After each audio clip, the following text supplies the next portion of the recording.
the experience you had where you were flagged for cheating, did they think you used AI, or what did they think happened here? So, unfortunately, as it comes with the development of technology, these early days, the detection of it isn't on point yet.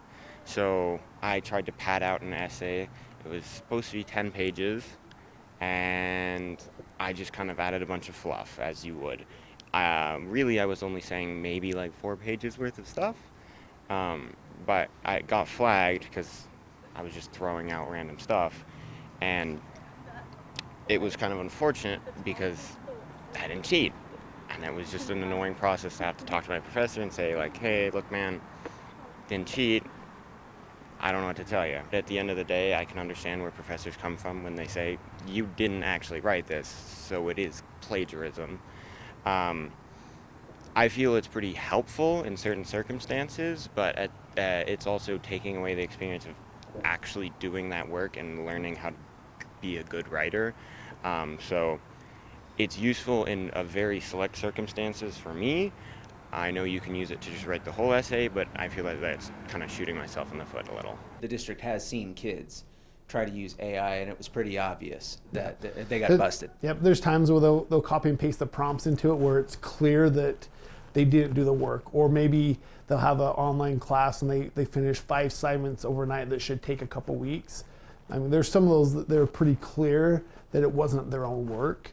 But there's other times that we want to make sure that we don't jump to conclusions when it's not that situation as well. There has been a case where you said that there was a teacher that was convinced that a student used AI to just write up a paper for him, and it turned out he didn't do that. It seems like it's, now that AI is out there, it seems like even the teachers aren't exactly sure what's real and what's not anymore. Yeah, and it's true. I mean, there's things out there, and there's incidences where it's obvious that, some sort of artificial intelligence was used, and we definitely want to make sure we address those. But like you mentioned, we want to make sure we put those processes in place so that if there is suspicion of something being used that shouldn't be used, that's not authentic, that's not their work, that whether it's AI or just the traditional plagiarism and taking it from other sources, we want to give the teachers the ability to know how to address that so that if they suspect it, they know what those steps are so that they're not put in a situation where they have to accuse someone falsely. But at the same time, we want to make sure that they are able to look at those and realize this is something that needs to be addressed and whatnot. So it's a balancing act. We want to make sure that we are able to monitor and help avoid that, but also give them the tools so it's not just random you can pick on kids that you don't like. Using AI to cheat at school, is that something that's going to have to be on your radar? Yeah, we're still evaluating what the role of the state is in this, right? One of the great things about Utah is a lot of the education is local control, and we like that, right? Parents need to be involved, and teachers are on the ground, they know what's best. I, of course, coming from BYU teaching, have had to deal with some of these problems as well. There are very complicated issues. What I would like viewers at home to know is that these technologies that purport to catch AI cheating, for example, are not really mature enough yet to be deployed very reliably in the classroom. Strategically, what I do think my office will be involved in is school starting in the fall. A lot of thought has been put in by a lot of people to get ready for this, both in terms of cheating prevention, like you said, as well as like proactively using AI in the classroom. I do want to emphasize there's a very positive side to this, right? Imagine each child having an AI tutor available to them 2 o'clock in the morning, never gets impatient, right? Like there are ways that this could really benefit and even level a playing field where others would buy fancy tutors. So, but basically, we think enough preparations are in place. We're going to watch what happens in the first few months of school. After we have some data on all the solutions that are being tried at the local level, we're going to reevaluate what role should be played at the state level. We don't want to go in blind. We want to use the data that's already going to be generated and the experience that we have. When you said that the AI detection software, it's not mature enough to fully be reliable yet. In my opinion. Yeah, can you expand on that, please? Well, I mean, as a scientist, we call these false positives and false negatives, and both are bad.